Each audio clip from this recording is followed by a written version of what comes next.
Hello বন্ধুরা, কেমন আছেন সবাই? আশা করছি সবাই ভালো। বর্ষার রাত, চারিদিকে গুটি গুটি বৃষ্টি পড়ছে। আবহাওয়া একটু ঠান্ডা এবং আরামদায়ক বটে।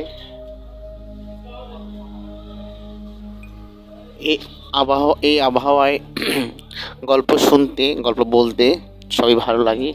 তাই সেই ভালো লাগা থেকে আজ নিয়ে এসেছি নতুন একটি গল্প আপনাদের মাঝে। আশা করছি সবার ভালো লাগবে এবং ভূত একটা ফিল পাবেন। তো বন্ধুরা, যারা এখনো আমার চ্যানেলটা সাবস্ক্রাইব করেন নাই, অবশ্যই সাবস্ক্রাইব করে নেবেন, তাহলে সবার আগে নতুন গল্পটা পেয়ে যাবেন। তো বন্ধুরা, কথা না বাড়িয়ে চলে যাব আজকের গল্পে। আজকের গল্পের নাম হলো শ্মশানঘাটের ভয়ানক রাত।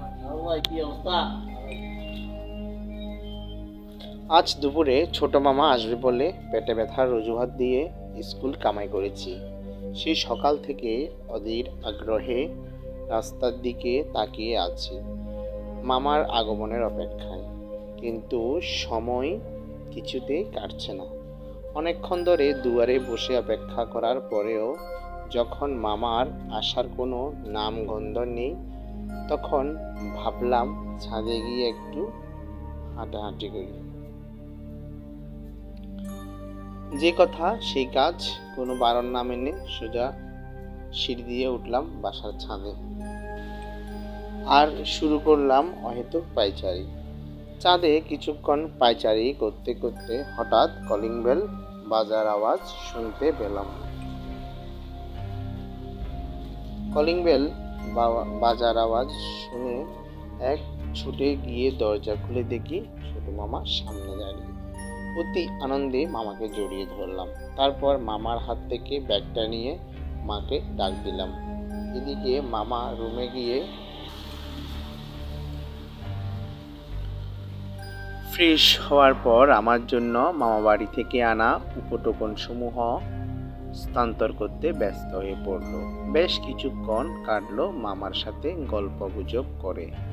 মামা খুব গল্পরসিক মানুষ, তার সাথে গল্প করতেও বেশ আনন্দ। গল্প করতে করতে মায়ের ডাক আসলো খাবার টেবিল থেকে। অগত্যা গল্পের আসরে ছন্দপতন ঘটিয়ে দুজনেই চলে গেলাম দুপুরের খাবার খেতে। খাবার টেবিলে বসে মামার কাছ থেকে মামা বাড়ির অনেক গল্প শুনলাম। খাওয়া দাওয়া শেষে মামার কাছে বায়না ধরলাম বিকেলে দুজনে একসাথে ঘুরতে যাব। মামাও তাদের সম্মতি দিলেন। অবশ্যই ঠিক করলাম দুই মামা ভাগ্নে মিলে নদীর পাড়ে ঘুরতে যাব। যেই বাবা সেই কাজ। বিকাল কখন হবে সেই ব্যস্ততার আমার যেন সময় কাটছে না। বিকাল বেরিয়ে পড়লাম ঘোরাঘুরির উদ্দেশ্যে। নদীর পাড়ে বেশ কিছুক্ষণ ঘুরতে ঘুরতে বিকেল গড়িয়ে সন্ধ্যা হয়ে এলো। সন্ধ্যা হতে না হতে নদীর পাড়ের নির্জনতা আরো ঘন হয়ে এলো। আশেপাশে তেমন কোনো লোক সমাগম না থাকায় ঝিঁঝি পোকাদের ডাকও বেশ স্পষ্ট শোনা যাচ্ছিল। সন্ধ্যার অন্ধকারে নদীর জল দেখাচ্ছিল ঘন কালো। তারই সাথে দূর দূরান্তে কোনো নৌকার অস্তিত্ব পাওয়া যাচ্ছিল না। মামা আর আমি নদীর পাড় ধরে আরো বেশ কিছুক্ষণ হাঁটতে হঠাৎ দেখি কিছু লোক মরা পড়ানোর জন্য নদীর পাশে শ্মশান ঘাটে প্রস্তুতি নিচ্ছে। মামাকে ডেকে দেখাতেই মামা যেন একটু অপ্রস্তুত বোধ করলেন। বলল, আজ আর হেঁটে কাজ নেই। আর তাছাড়া এই ঘোর সন্ধ্যাবেলায় শ্মশানঘাটে ঘোরাঘুরি করা উচিত নয়। আমি মামাকে জিজ্ঞেস করলাম, কেন মামা, তুমি কি ভয় পাচ্ছ সন্ধ্যার সময় শ্মশানঘাটের কাছাকাছি থাকতে? মামা কিছুক্ষণ চুপ করে রইল। তারপর নীরবতা ভেঙে বলল, এই শ্মশানঘাট নিয়ে আমার জীবনে এক ভয়ঙ্কর অতীত রয়েছে, যেটা মনে করলে আজও আমার ভয়ে গা হাত পা ঠান্ডা হয়ে যায়। একই কথা শোনার পর অতি আগ্রহের সহিত মামাকে জিজ্ঞেস করলাম, কি সে ঘটনা? মামা বলল, পরে বলবো, এখন আপাতত বাড়ি ফিরি। মামা আর কিছুতেই বলল না। আমিও আর কোনো আপত্তি না করেই বাড়ি ফেরার পথে রওনা দিলাম। তবে সারাটা রাস্তায় মামাকে কেমন যেন অদ্ভুত আর অন্যমনস্ক লাগছিল। মামা সারাটা আর কোনো কথা বলল না, অন্যমনস্ক হয়ে চুপচাপ মন বসে রইল। দেখে মনে হচ্ছিল কিছু একটা নিয়ে গভীর চিন্তা করছে।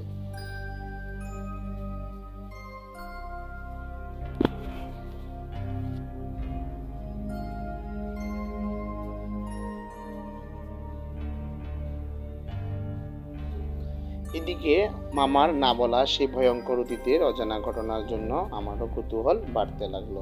কিন্তু সারাটা রাস্তায় মামাকে আরো অনেক কিছু জিজ্ঞেস করলাম। বাড়িতে ফিরতেই দেখি মা আমার জন্য গরম গরম পাকোড়া আর চা বানিয়ে রেখেছে। তারপর রুমে গিয়ে ফ্রেশ হয়েই খাবার টেবিলে বসে পড়লাম আর একসাথে সবাই মিলে চা আর পাকোড়া খেলাম। এদিকে তখনও মামা একটু অন্যমনস্ক ছিল, তাই পাকোড়া খাওয়ার পর মামার সাথে দাবা খেলতে বসে গেলাম। এদিকে মা ও রাতের খাবার আয়োজন হয়ে ব্যস্ত পড়ল। দাবা খেলতে খেলতে রাত প্রায় 8:30। মামার দেওয়া একটা কঠিন চালের জবাব দেওয়ার জন্য গভীর চিন্তায় যখন ডুবে গেছিলাম, তখনই মায়ের ডাক কানে আসতে চিন্তার অবসান ঘটল। শুনতে পেলাম মা খাবার টেবিলে খেতে ডাকছে। কি আর করা, দাবা খেলার অমীমাংসিত ফলাফল নিয়ে উঠে যেতে খেলা হলো, ছেড়ে দিতে হলো। এদিকে রাতের খাবার দেওয়ার পর ঠিক করলাম আজ রাতে মামার কাছে ঘুমাবো। এত করে আর বিশেষ কোনো আপত্তি না থাকায় আমারও সুবিধে হলো। মনে মনে ভাবলাম এই তো সুযোগ গল্পটা শোনার। সময় যত যাচ্ছিল আমার কৌতূহলের পারও ততই উপরে উঠতে লাগলো। রাতে মামার কাছে শুয়ে আবদার করলাম বিকালে সেই না বলা গল্পটা বলতে, কিন্তু মামা কিছুতেই রাজি হচ্ছিল না। কথা প্রসঙ্গে বারবার গল্প বলার আবদারটা এড়িয়ে যেতে চাইল।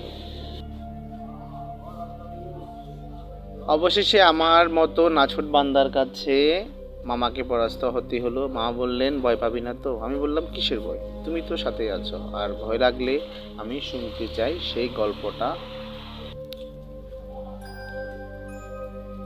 এই কথা শুনে মামা একটা দীর্ঘশ্বাস ফেলে আমার মাথায় হাত বোলাতে বোলাতে বলল, শোনো তবে, এই অনেক আগের ঘটনাটি ঘটেছিল আমার কলেজের জীবন শুরুতে। তখন আমি মাধ্যমিকের গণ্ডি পেরিয়ে সবেমাত্র শহরের নতুন কলেজে পা রেখেছি। শহরের কলেজটা আমার গ্রামের বাড়ি থেকে বহু দূরের হওয়ায় পড়াশোনার সুবাদে কলেজ হোস্টেলে আমাকে থাকতে হতো।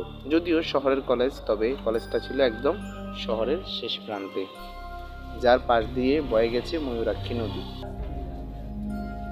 শহরের কোলাহল থেকে বেশ খানিকটা দূরে থাকায় কলেজের আশেপাশের পরিবেশটা ছিল একদম নির্জন আর গ্রাম্য। তেমন লোকালয়েও অস্তিত্ব ছিল না। কিন্তু পরিবারের থেকে এত দূরে এই নির্জন কলেজে আমার কখনো একাকিত্ব বোধ হয়নি। তার কারণ হলো আমার মতো এমন আরো অনেক বন্ধু বান্ধব কলেজের হোস্টেলেই পড়াশোনা করত।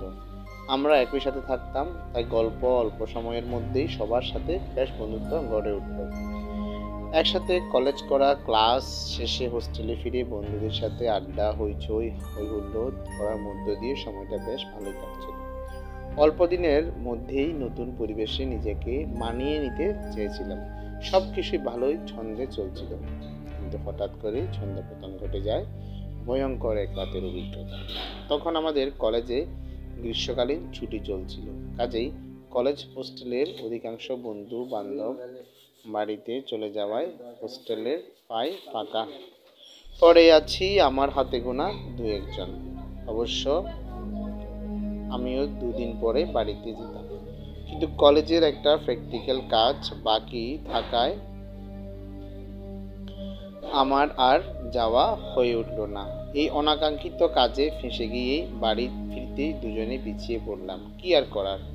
তো যেদিন থেকে গ্রীষ্মকালীন ছুটি শুরু হলো, ওই দিন বিকালে আমার পরিচিত কিছু বন্ধু বান্ধব মিলে কলেজের মাঠে বসে আড্ডা দিয়েছিলাম। বেশ কিছু সময় ধরে বিভিন্ন বিষয়ে কথাবার্তা বলার পর হঠাৎ করে কথা প্রসঙ্গে ভূত প্রেতের কথা উঠে আসলো। তখনও প্রায় বিকেল গড়িয়ে সন্ধ্যা। এমন সময় আমার এক বন্ধু রাকিব বলে উঠল,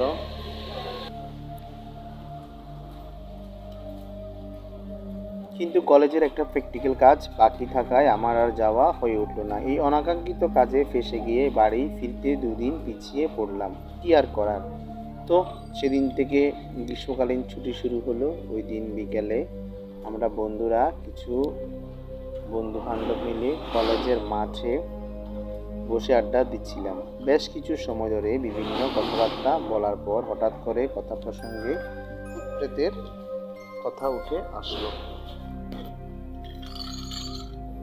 তখন প্রায় বিকেল গড়িয়ে সন্ধ্যা। এমন সময় আমার বন্ধু রাকিব বলে উঠল, জানিস না, সন্ধ্যার পর এসব নিয়ে আলোচনা করতে নেই।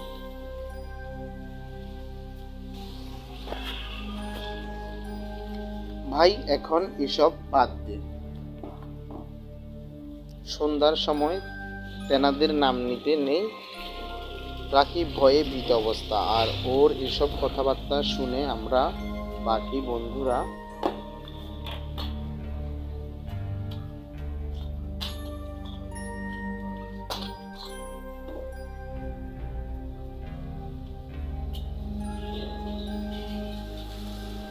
ওকে নিয়ে বেশ মজা নিলাম। তখন রাকিব রাগ করে বলে উঠে মাছ থেকে চলে গেল। এবার আমরা তিনজন বন্ধু কলেজের মাঠে বসে ছিলাম। এদিকে তখন ঘোর সন্ধ্যা, ঘন অন্ধকারে চারপাশ তেমন কিছুই দেখা যাচ্ছিল না।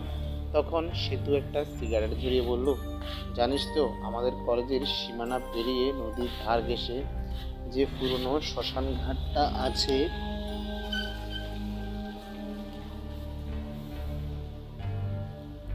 সেটা নিয়ে তো এখানকার স্থানীয়দের মাঝে অনেক ভৌতিক কাহিনী প্রচলিত। এমনকি অনেকে নাকি ওই শ্মশান ঘাটের বহু অলৌকিক ঘটনার সাক্ষী রয়েছে। তাই নাকি? এখন আর ওই পথ ভুলেও কেউ পা বাড়ায় না। এই কথা শুনে আমি বলে উঠলাম, চলো তাহলে আজকে রাতে সবাই মিলে ওই ভৌতিক শ্মশান ঘাটে অভিযান চালানো যাক। আমার কথা শোনা মাত্রই সকলের চোখে মুখে বিস্ময় ফুটে উঠল। সে তো বলল, পাগল নাকি? যেখানে মানুষ দিনের বেলা যেতে ভয় পায়, সেখানে আমরা কিনা রাতে যাব ভূতের হাতে মরা পড়তে? আর তাছাড়া এত রাতে হোস্টেল থেকে বাইরে গিয়ে ধরা পড়লে হোস্টেল সুপার আমাদের আস্ত রাখবে না।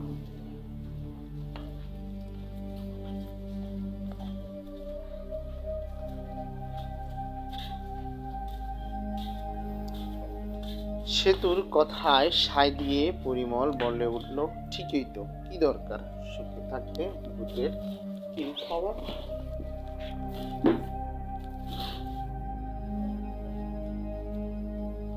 আর তাছাড়া যা রটে তার কিছু তো বটে। কাজেই আমরা যাচ্ছি না ওই ভুতুড়ে শ্মশান ঘাটে। তখন আমি হেসে বলে উঠলাম, তো বেশ, তোমরা কেউ সাথে না যাও, তবে আমি একাই যাব ওই শ্মশান ঘাট।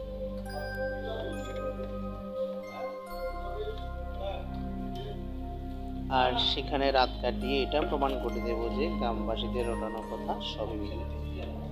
এই কথা শোনার পর ওখানে উপস্থিত বন্ধুরা সব আমাকে অনেকবার বারণ করেছিল অবশ্য।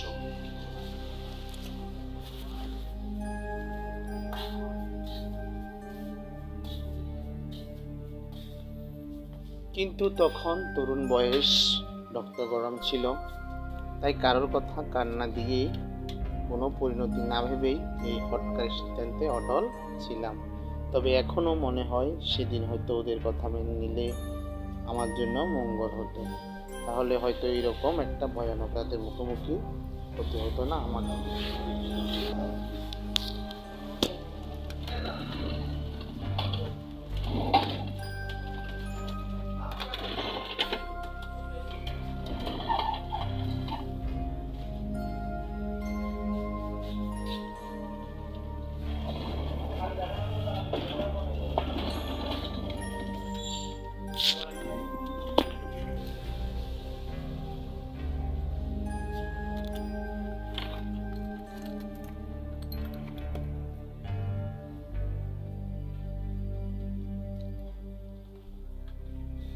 তো যাই হোক, আমি তখন জেদ করে বসি যে আজ রাতে আমি যাব ওই শ্মশান ঘাটে এবং সেখানে গিয়ে রাত কাটাবো। তবে সব থেকে বড় বাধা হলো হোটেল সুপার রণজিৎ চারের চোখ পাখি দিয়ে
অত রাতে বাইরে বের হওয়াটা।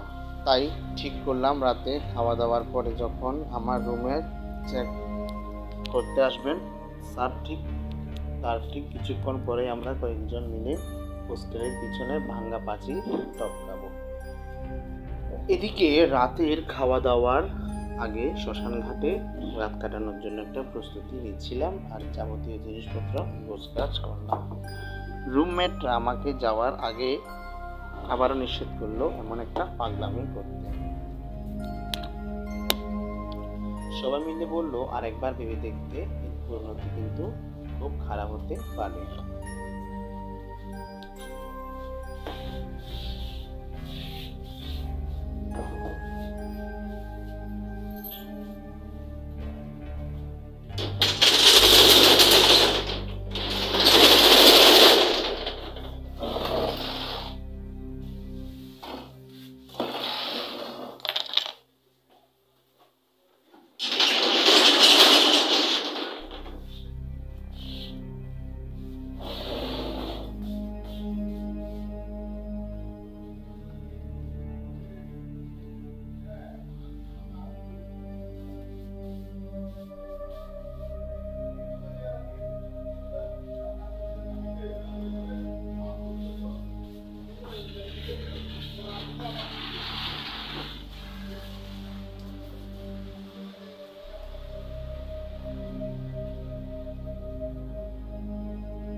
আমি তখন বললাম, একবার যখন যাব বলে ঠিক করেছি তখন আমি যাবই।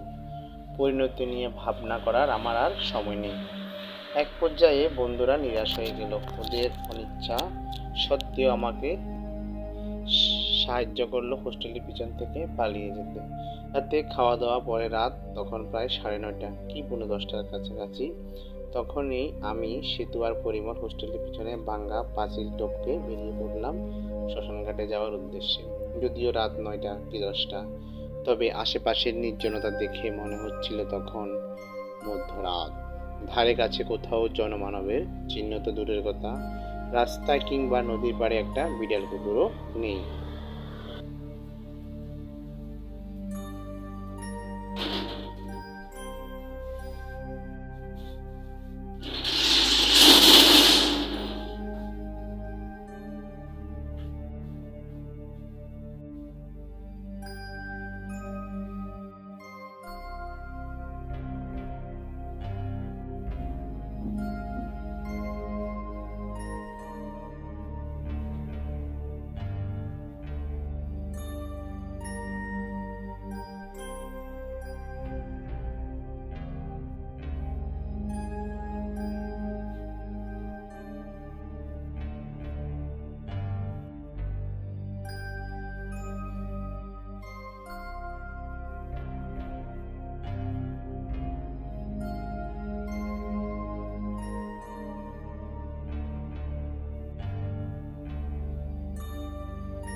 তাছাড়া দুদিন বাদে অমাবস্যা, তাই রাতের তীব্রতাও বেশ।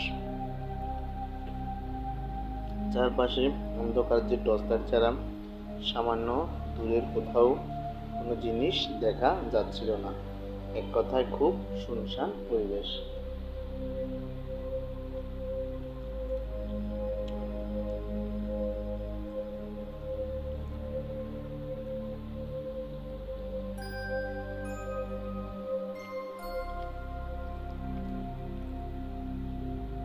তবে গ্রীষ্মের গরমে নদীর পাড়ে ঠান্ডা বাতাস খুব একটা মন্দ লাগছিল না। রাস্তায় আমরা বন্ধুরা তেমন একটা কথা বললাম না। ধীরে ধীরে আগ্রহে সকলের অধীর আগ্রহে শ্মশানঘাটে পৌঁছানোর অপেক্ষায় ছিলাম। অবশেষে খানিকটা সময় হাঁটাহাঁটির পর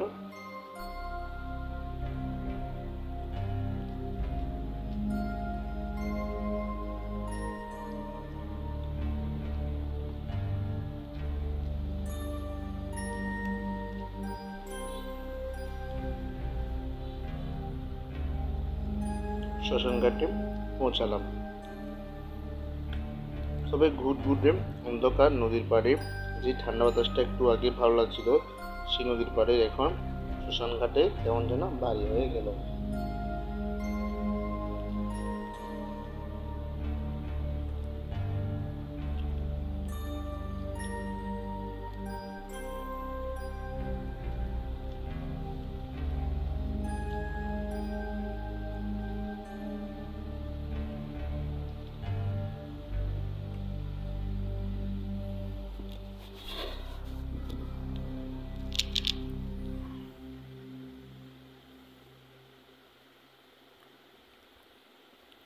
শ্মশানঘাটের চারপাশের পরিবেশটা এক দৃষ্টিতে দেখে যতটুকু মনে হলো তা কোনো হরর মুভির সিন থেকে কম নয়। ভয়ঙ্কর নয়, জঙ্গলি ঝোপঝাড়, বিস্তর জনশূন্য এলাকা, হাতপোড়া কাঠের গন্ধ, আর তার উপরে ছড়ানো ছিটানো নরকঙ্কালের হাট। খুলি দেখে যে কারো পিলে চমকে যাওয়াটাই স্বাভাবিক। তাছাড়া রাতের অন্ধকারে শ্মশানে থাকা গাছগুলো দেখতে বেশ অস্বাভাবিক লাগছিল। মনে হচ্ছিল যেন প্রকাণ্ড দানব নৈশপ্রহরীর মতো জেগে আছে কোনো আগন্তুককে ঘিলে খাওয়ার অপেক্ষায়। সব মিলিয়ে সে যেন এক ভয়ানক পরিবেশ, যা কিনা শব্দের সীমারেখায় বোঝানো মুশকিল। এসব দেখে বাকি বন্ধুরা আবারও আমাকে অনুরোধ করলো যেন পাগলামিটা বাদ দিয়ে হোস্টেলে ফিরে যাই। আমিও মনে মনে ভাবলাম এমন ভয়ানক পরিবেশে রাত কাটানোর শ্রেয়। তাছাড়া কখন আশেপাশে কুকুর শিয়ালের ডাক শোনা যাচ্ছিল, তাই ভাবলাম জায়গাটা খুব একটা নিরাপদ নয়। জঙ্গলি হিংস্র পশুর উপস্থিতি অনুমান করেছিলাম তখন। ভাবলাম ওদের সাথে ফিরে যাই, কিন্তু পরক্ষণে মনে হলো সন্ধ্যার সময় বন্ধুদের কাছে বড় মুখ করে বলে এসেছি যে আজকে রাতটা শ্মশানঘাটে কাটাবো। সেখানে যদি আমি ভয় পেয়ে হোস্টেলে ফিরে যাই, তাহলে আমার বন্ধুরা আমাকে নিয়ে ঠাট্টা হাসি করবে। দিন শেষে আর যাই হোক, বন্ধু বান্ধবের হাসির পাত্র হওয়া যাবে না। এই ভেবে আমি তখনই ওদের বললাম ওরা যেন আমাকে এখান থেকে রেখে হোস্টেলে ফিরে যায়, আর আগামীকাল সকালে হোস্টেলে ফিরবো, এখন নয়।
বন্ধুরা আমাকে অনেক বোঝানোর পরেও আমার এক মেয়েদের কাছে হার মানলো আর নিরাশ হয়ে খালি হাতে ওদের হোস্টেলে ফিরতে হলো।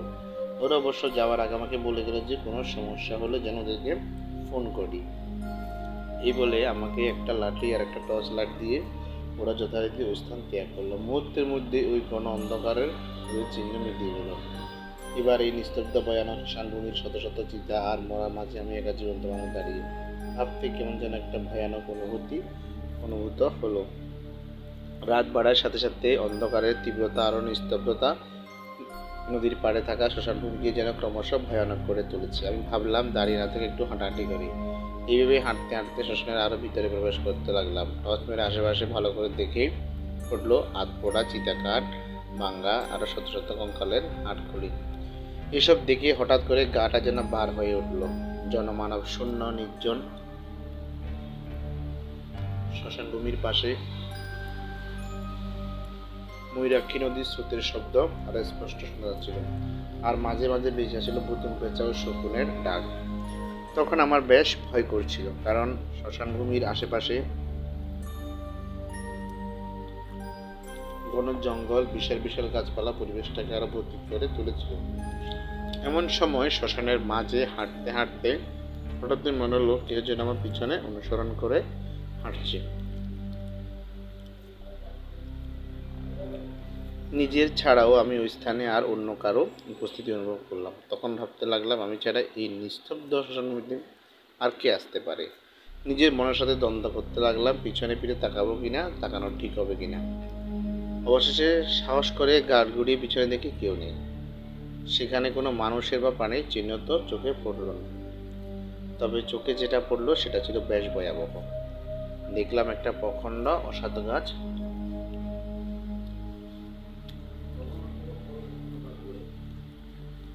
যার ডালে কিনে বসে আছে একটা বুতুম পেঁচা। রাতের অন্ধকারে পেঁচাটার চোখ খুব ভয়ানক লাগছিল। তবে গাছটা দেখে আমি রীতিমতো একটু অবাক হই, কারণ এই পথ দিয়ে একটু আগেই আসার সময় এত বড় গাছ চোখে পড়ল না। তাহলে হঠাৎ করেই বা এই গাছ আসলো কোথায়?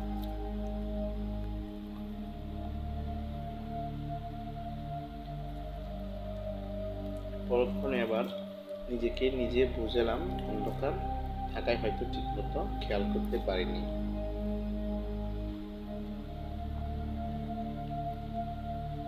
কিন্তু এত বড় চোখের ভুল হলো এবার যেন মনটাকে মানাতে পারছি না।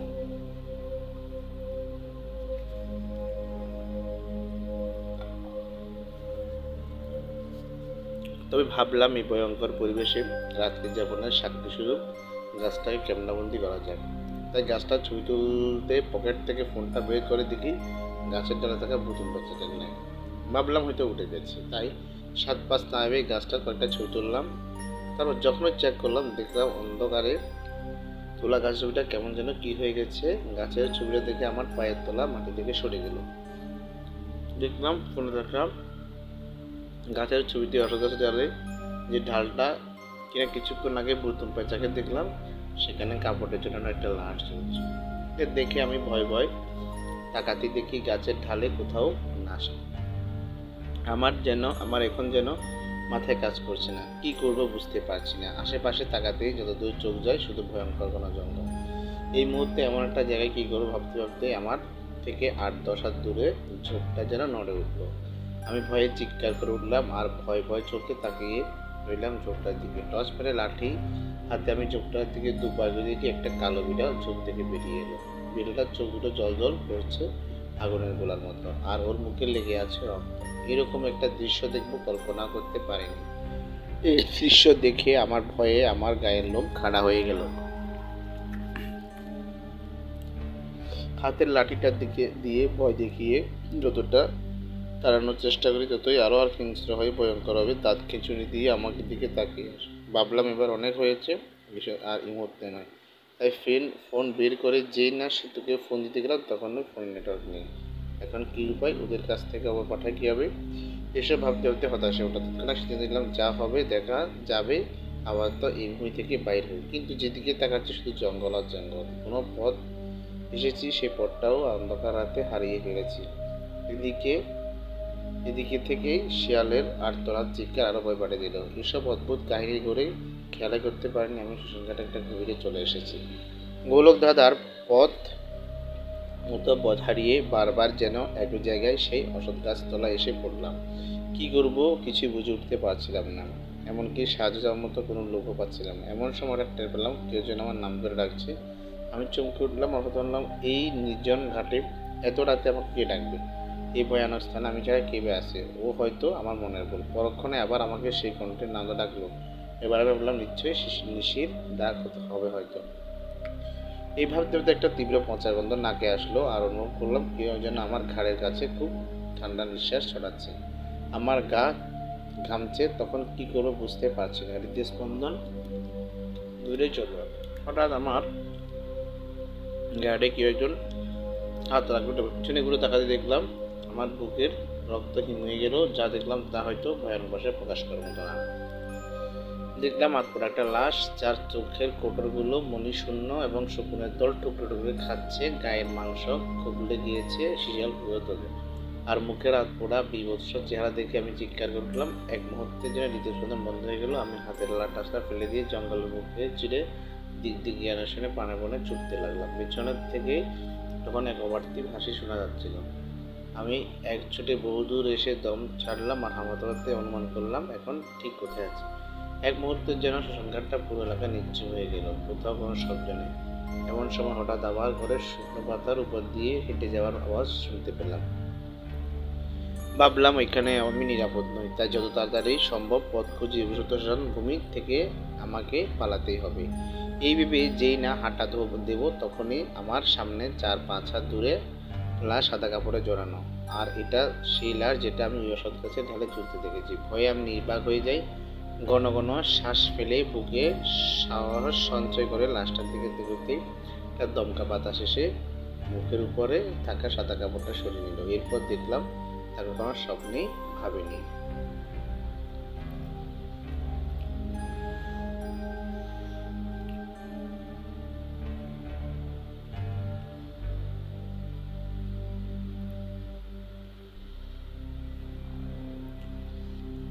আমার সামনে থাকা দোষটা আর কারণ না, ওটা স্বয়ং আমার নিজেরই লাশ। নিজের চোখে নিজের সামনে নিজেরই লাশ দেখে এতটাই আশ্চর্য আর ভীত হই যে আমি বুঝতে পারলাম না এটা স্বপ্ন নাকি সত্যি। কয়েক মুহূর্তের জন্য আমি পাথরের মূর্তির মতো নিত্যর হয়ে রইলাম। তখনই আবারও সেই ভয়ঙ্কর অবার্তি হাসির আওয়াজে যেন আমার নিষ্প্রাণ অনুভূতি ফিরে পেল। ওই ভয়ানক পৈশাচিক হাসির শব্দে পরিবেশ ভারী হয়ে উঠল। এবার যেন একটা নয় ভয়ঙ্কর অনেকগুলো ছায়ামানবের আওয়াজ শুনতে শুনতে সবাই বলে উঠল, তোমার এখানে আসা উচিত হয়নি, ফিরে যাও। তারপর আমি আর কিছুই মনে নেই। আমার মুহূর্তে যেন আমি সবটা অন্ধকার হয়ে গেল, আমি জ্ঞান হারিয়ে ফেলি। পরদিন জ্ঞান ফিরে পেয়ে আমি নিজেকে আবিষ্কার করলাম হাসপাতালের বিছানায়। আশেপাশে তাকাতে দেখি হোস্টেলের সুপার সঞ্জিত স্যার পাশে বসে, তার পাশে দাঁড়িয়েই রয়েছে রতন, রাকিব, পরিমল আর সেতু। বুঝতে পারলাম কালকে রাতের ওই ঘটনার পরেও হয়তো শুভাগম এখানে বেঁচে আছে। কিন্তু ভূতের হাত থেকে বাঁচলে ভয় হচ্ছিল স্যারের হাত থেকে কীভাবে বাঁচবো, কারণ স্যার আমার চোখ মুখের দিকেই দেখেছেন তিনি আমার উপর বেজায় চটেছেন। গতকাল না বলে হোস্টেল থেকে চুপি চুপি বেরিয়ে গিয়ে এরকম একটা কেলেঙ্কারি বাঁধানোর জন্য, কিন্তু অসুস্থ থাকায় তখন কিছুই বলেননি। পরে অবশ্য স্যারের অনেকে অনুরোধ করে ক্ষমা চাওয়ার পর যেতে বেঁচে গেছি। কিন্তু ওই দিন রাতে অজ্ঞান হওয়ার পর কীভাবে ওরা আমাকে পেলো জিজ্ঞেস করতে বন্ধুরা বললো আমাকে শ্মশানের কাছে রাস্তায় অচেতন অবস্থায় পড়ে থাকতে দেখে ওখানকার স্থানীয় লোকজন হাসপাতালে ভর্তি করিয়ে দেয়, আর আমার ফোন থেকেই নাকি ওদের তারা খবর দেয়। তবে একটা প্রশ্ন উত্তর আমার কাছে একজো আসা, সেটা হলো ওই দিন রাতে তো আমি শ্মশানের জঙ্গল অজ্ঞান হয়ে পড়েছিলাম, তাহলে রাস্তায় বা কেউ এলাম। তবে যাই হোক, ওই ভয়ঙ্কর রাতের কথা আজও আমার মনে পড়লে ভয়েতে আমার গলা শুকিয়ে যায়। মাঝে মাঝে তো নিজে অবাক লাগে আমি ওই দিন কীভাবে ওই ভয়ঙ্কর শ্মশানভূমি থেকে ফিরলাম। তাই এখনও কোনো ঘাট দেখলে আমার সেই ভয়ঙ্কর স্মৃতিগুলো জীবন্ত হয়ে ওঠে, এবং যেগুলো আমি হয়তো কখনো জীবনে বলা সম্ভব নয়। এমন ঘটনা শুনে সেদিন ভয়ে গা হাত পা ঠান্ডা হয়ে গেছিল। ভাবতে মনটা চমকে ওঠে, এবং সে যে ছোট মামা এমন একটা